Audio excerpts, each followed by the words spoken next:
Hello, dear viewers. I'm Dr. Shravya, consultant fertility specialist at 49 Hospital, Secunderabad branch.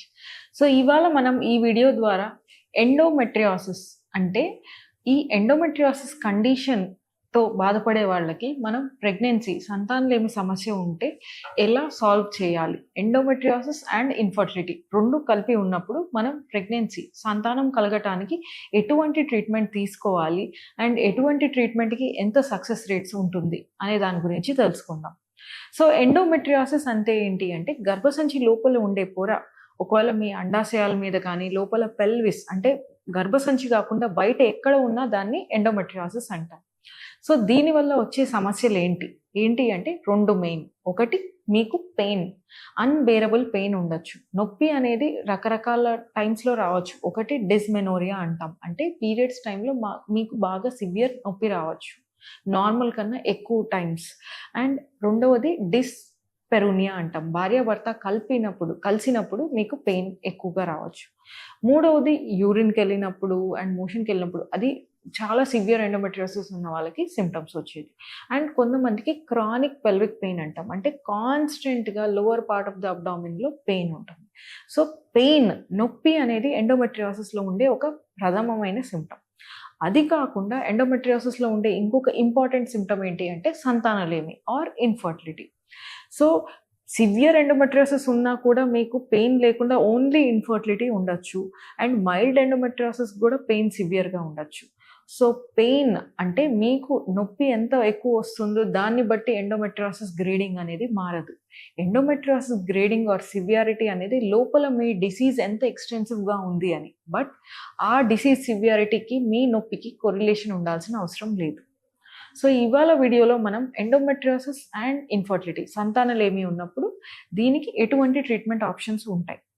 So treatment options వరకు తీసుకుంటే first మనం చూసుకునేది ఏంటి అంటే మీ ఏజ్ ఎంత, సో మీ వయసు ఎంత ఉంది, రెండు మీ ఎగ్ రిజర్వ్ ఎంత ఉంది, అండ్ మూడవది మీ ఎండోమెట్రియోసిస్ ఏ స్టేజ్లో ఉంది. ఈ మూడు ఫ్యాక్టర్స్ని చూసుకొని మనం ట్రీట్మెంట్ అనేది డిసైడ్ చేస్తాం. సో మీ వయసు 35 పైన ఉందా, 35 కింద ఉందా, and me egg reserve normal reserve ఉందా, ఎగ్ రిజర్వ్ తగ్గిపోతుందా, మూడవది మీ ఎండోమెట్రియోసిస్ స్టేజింగ్, అంటే అది స్టేజ్ 1, 2లో ఉందా, 3, 4 సివియర్ గ్రేడింగ్లో ఉందా. సో ఈ మూడు ఫ్యాక్టర్స్ని బట్టి మీ ట్రీట్మెంట్ అనేది డిసైడ్ అవుతుంది. సో సింపుల్గా చెప్పాలి అంటే మీకు ఒకవేళ వయసు ఎక్కువగా ఉండి ఎగ్ రిజర్వ్ తక్కువగా ఉంటే డైరెక్ట్ ఐవీఎఫ్ అడ్వైస్ చేస్తారు. ఎందుకంటే ఎండోమెట్రియోసిస్తో ఎగ్ నంబర్సే కాదు, ఎగ్ క్వాలిటీ కూడా ఎఫెక్ట్ అయ్యే ఛాన్సెస్ ఉంటుంది. సో మనకి ఎగ్ నంబర్స్ క్వాలిటీ రెండూ తగ్గితే మనకి ప్రెగ్నెన్సీ నిలిచే ఛాన్సెస్ న్యాచురల్గా తగ్గిపోతాయి, కాబట్టి మీకు ఐవీఎఫ్ అడ్వైస్ చేయొచ్చు. బట్ మీ వయసు చిన్నగా ఉండి ఎగ్ రిజర్వ్ అంటే అండాశయాల్లో ఎగ్ నంబర్స్ బాగుంటాయి అండ్ మీకు ప్రీవియస్ సర్జరీస్ అట్లాంటివి ఏవి కాలేదు, బాగా మైల్డ్ గ్రేడింగ్ ఎండోమెట్రియోసిస్ ఉందనుకోండి, మనం ఫస్ట్ ఇచ్చే ఆప్షన్ ఏంటంటే సూపర్ ఓవ్యులేషన్. అంటే మీకు అండాశయాల నుంచి నెల నెల ఒక ఎగ్ రిలీజ్ అవుద్ది, బట్ మనం టాబ్లెట్స్ ఇంజెక్షన్స్ ఇచ్చి ఒకటికి బదులు 2 ఎగ్స్ అలా రిలీజ్ అవ్వటానికి మందులు ఇచ్చి, దాంతోపాటు ఐయుఐ ఓవర్లాప్ అంటే ఇంట్రాయూట్రైన్ ఇన్సెమినేషన్, మీ హస్బెండ్ వీర్యకణాలు ప్రాసెస్ చేసి మీ యూట్రస్లో డిపాజిట్ చేసే పద్ధతిని, సో ఈ ఐయుఐ పద్ధతిని ఓవర్లాప్ చేస్తే సక్సెస్ రేట్స్ అనేది డెఫినెట్లీ ఇంప్రూవ్ అవుతాయి. So mild endometriosis, young age, చిన్న వయసు, గుడ్ రిజర్వ్, ఎగ్ నెంబర్స్ బాగున్నప్పుడు మనం ఇచ్చే ట్రీట్మెంట్ ఉట్టి మందులు లేదా మందులు వాడుకొని ప్లస్ ఐయుఐ ఓవర్లాప్ చేయటం. బట్ అదే మీకు ఏజ్ ఎక్కువ ఉండి అండ్ ఈ రిజర్వ్ తగ్గిపోతూ లేదా మీకు ప్రీవియస్ సర్జరీస్ అయ్యి అన్ని ప్రాబ్లమ్స్ ఉన్నప్పుడు డెఫినెట్లీ ఐవీఎఫ్ అనేది ఆప్షన్. సో ఇక్కడ వరకు మనకి క్లారిటీ ఉంది. బట్ ఎవరికి సర్జరీ చేస్తాం? కొంతమందికి మీరు వినుంటారు ఎండోమెట్రియోసిస్కి డాక్టర్ సర్జరీ అడ్వైస్ చేస్తారు. సో ఎండోమెట్రియోసిస్ అనేది మీరు అర్థం చేసుకోవాల్సింది, it is a disease without a cure. అంటే ఈ ఎండోమెట్రియోసిస్ ప్రాబ్లంకి పర్మనెంట్ సొల్యూషన్ లాంటిది లేదు. సో ఎండోమెట్రియోసిస్లో మనం సర్జరీ చేసినా మళ్ళీ రికరెన్స్ అంటే మళ్ళీ ఈ సిస్ట్లు వచ్చే అవకాశం ఉంటుంది. సో ఇలాంటి కండిషన్లో ఎవరికి సర్జరీ అడ్వైస్ చేస్తాం?